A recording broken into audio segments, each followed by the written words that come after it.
దేవునామానికి మహిమ కలుగును గాక.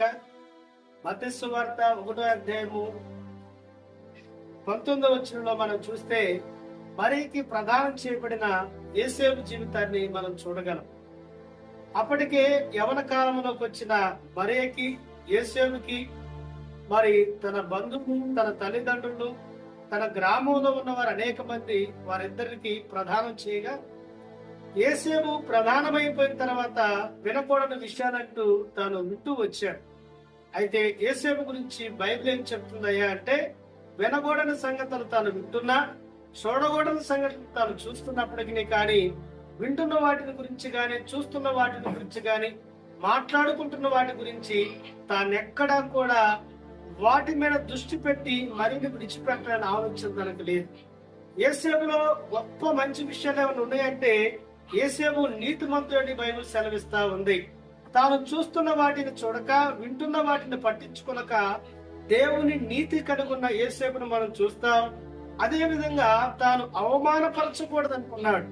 యోసేపు యొక్క మనస్తత్వం ఏంటంటే, తాను అవమానపరచబడ్డా పర్లేదు కానీ తనని నమ్మిన వ్యక్తులు అవమానపరచబడకూడదు అనేది యోసేపు యొక్క ఆలోచన.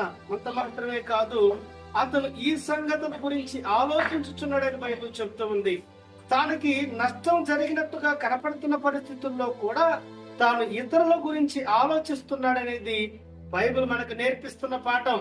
కొన్నిసార్లు మనం వింటున్న విషయాలు వాస్తవంగా కనపడ్డప్పుడు వారి గురించి చెడ్డగా ఆలోచన చేస్తాం. కానీ యోసేపు అయితే మరియ గురించి ఆలోచన చేస్తూ ఉన్నాడు, మరియ బాగోగుల గురించి ఆలోచన చేస్తూ ఉన్నాడు, మరి యొక్క క్షేమం గురించి ఆలోచన చేస్తూ ఉన్నాడు. ఈ యోసేపు ఇంకా ఎలాంటి వాడయ్య అంటే, తాను మరియని చేర్చుకున్నట్లుగా బైబిల్లో మనం చూస్తూ ఉన్నాం.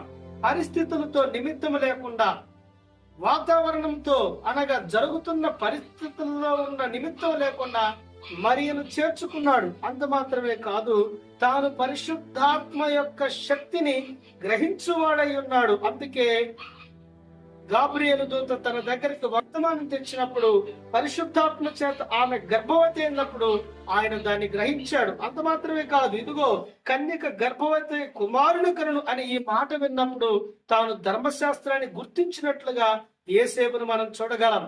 యోసేపు నీతిమంతుడై ఉన్నాడు. యోసేపు అవమానపరిచే వ్యక్తిగా లేడు. యోసేపు ఆలోచించే వ్యక్తిగా ఉన్నాడు.